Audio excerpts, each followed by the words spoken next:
Tiempo para la entrevista. En TPA Noticias Matinal recibimos a Irene Vallejo, es escritora y está ahora en Oviedo porque ayer recibió un premio, hablaremos de ello, pero también vamos a hablar de su último libro, que en realidad no es el último. Bueno, lo primero, buenos días, Irene. Buenos días, encantada de saludarles, muchas gracias. Voy a explicar lo del libro que es el último, pero no es el último. La leyenda de las mareas mansas. Es un libro que ya publicó usted hace tiempo, pero que ahora, digamos, se reedita, si no me equivoco, ¿no? Eso es, se publicó originariamente en 2015 en una pequeñísima y humilde editorial independiente aragonesa y durante muchos años había estado descatalogado y ahora lo recuperamos porque bueno, creo que este libro tiene mucho que ver con lo que hemos pasado durante la pandemia y me parece una forma hermosa de abordar las conversaciones pendientes, sobre todo con los niños y con los jóvenes, a través del lenguaje, de la mitología, de los relatos, de las historias, que siempre hacen más fácil adentrarse en territorios difíciles de la experiencia. Sí, porque recupera una fábula de las Metamorfosis de Ovidio. Cuéntenos un poco, bueno, es conocida, ¿no? Pero ¿por qué cree que puede ir también a todos los públicos? Es una fábula efectivamente de las Metamorfosis de Ovidio, no de las más célebres, y es un relato que a mí personalmente siempre me impresionó desde la infancia, cuando mis padres me compartían los mitos y las leyendas. Y la escribí cuando yo estaba pasando por un proceso de duelo y de esa manera pude expresar y canalizar artísticamente ese dolor profundo.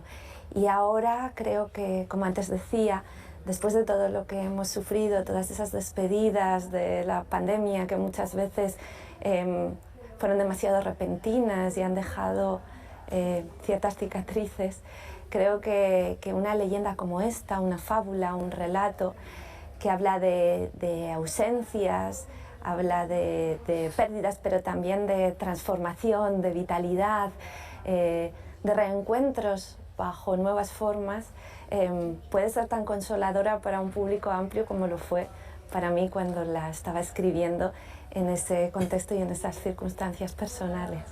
Mire, qué interesante. Ayer fue el Día de la Salud Mental y saca usted este tema y pienso en el aporte que puede tener la cultura para el bienestar emocional también.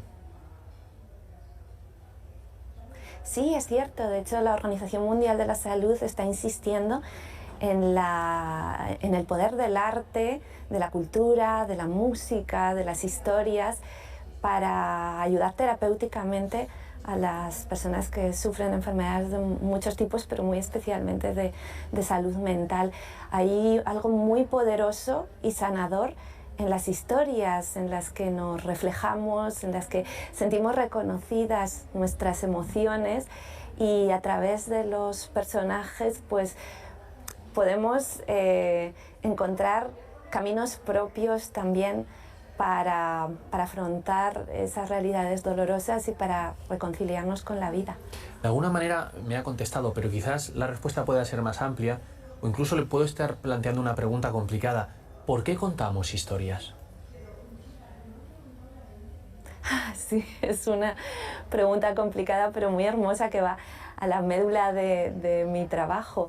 Yo creo que las historias no son útiles en un sentido estricto y pragmático, pero nos ayudan de una manera muy especial y muy profunda porque dan sentido a la experiencia, a este caos de acontecimientos, de emociones, de sentimientos que a veces parecen tan desordenados y confusos. Y gracias a las historias construimos también el relato de nuestra propia vida, de nuestros sentimientos. Leer, además, nos da las palabras, el vocabulario para contar nuestros proyectos, nuestras emociones, nuestras ilusiones. Y todo eso es realmente de gran ayuda para nuestras relaciones, nuestra intimidad, nuestro trabajo y todas las áreas de la vida. Y de hecho, bueno, según la escucho voy reflexionando, ¿no? Entonces le comparto mi reflexión, a ver qué opina. Claro, tal y como usted explica lo que puede afectar las historias a los que las escuchan, también hay que entender que una historia puede ser interpretada de manera diferente por cada persona según sus vivencias, ¿no? Claro, por supuesto, estoy totalmente de acuerdo. De hecho, creo que leer es un acto profundamente creativo, también escuchar una historia. No se trata solo de fabulación, sino de confabulación, me gusta decir.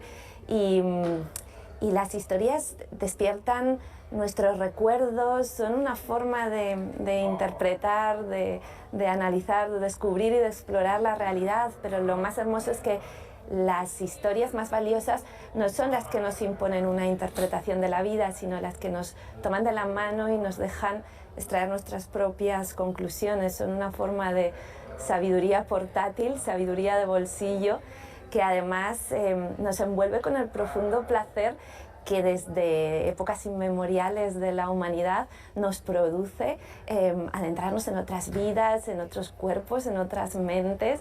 Y realmente creo que leer un libro es lo más parecido a estar dentro del cerebro de otra persona.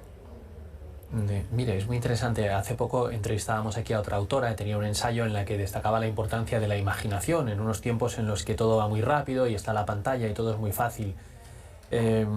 Quizás también a través de las historias imaginemos, ¿no? Pero la leyenda de las mareas mansas, he leído, no sé si lo dijo usted, que es una historia para lectores valientes, y yo aporto, creo que es para soñadores.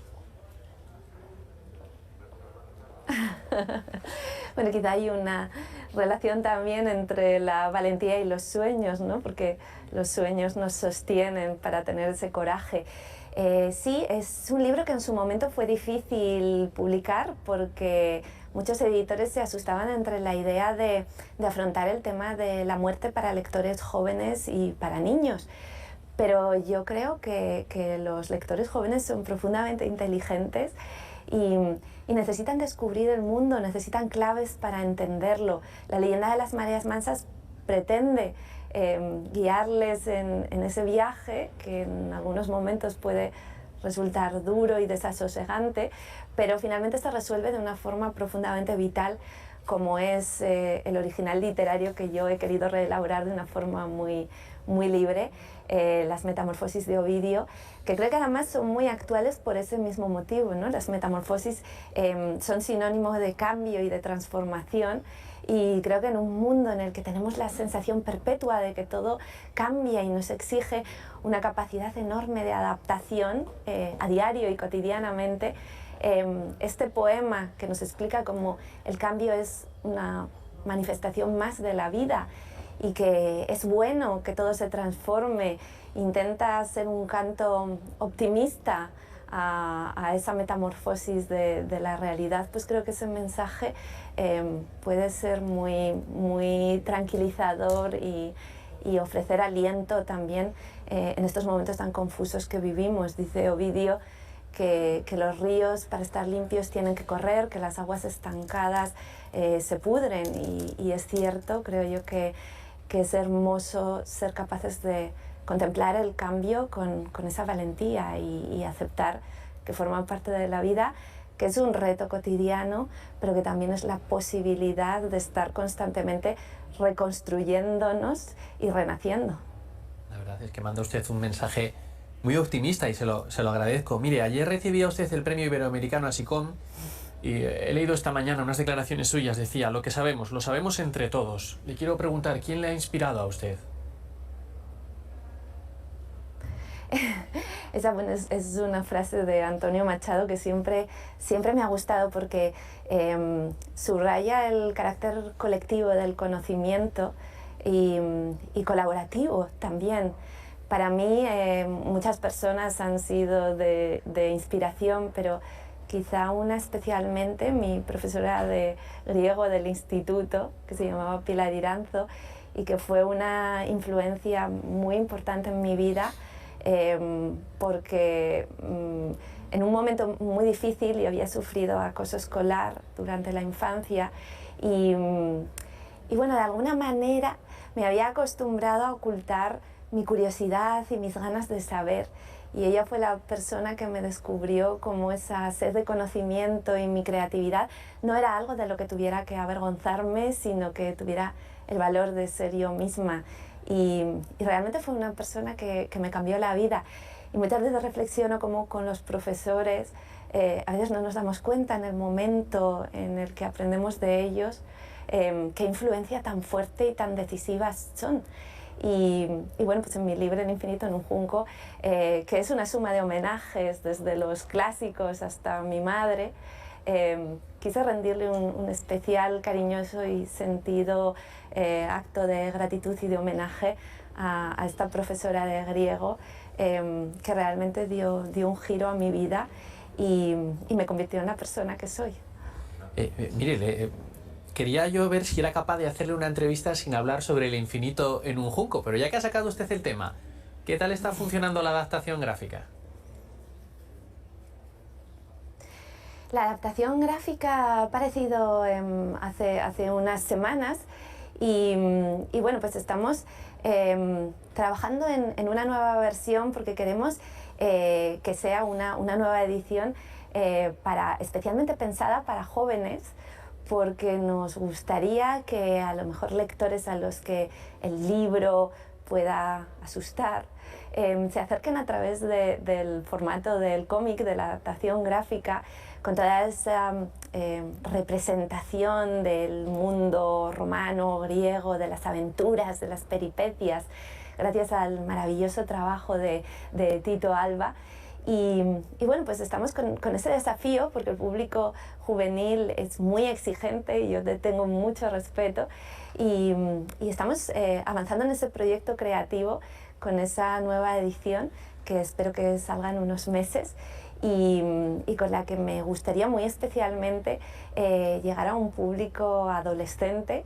La que existe ahora mismo pues está más pensada para un público adulto y de esa manera cubrir un espectro y un abanico amplio y sobre todo transmitir ese mensaje de amor al saber y al conocimiento, ¿no? Reivindicarlos como grandes placeres, el placer enorme de entender la vida, de conocer la historia, de saber quiénes somos y de dónde venimos y de todas las aventuras, riesgos, peligros, invenciones que hay detrás de estos objetos tan cotidianos como son los libros. Para mí es casi un relato épico, no de una épica de conquista y de imperialismo, sino todo lo contrario, ¿no? La épica de la democratización del saber y de cómo a través de estos vehículos de nuestras mejores ideas, que son los libros, hemos llegado a conseguir que el conocimiento, la información, el saber puedan estar en manos de todos y también las historias, por supuesto, que nos hacen, como antes decíamos,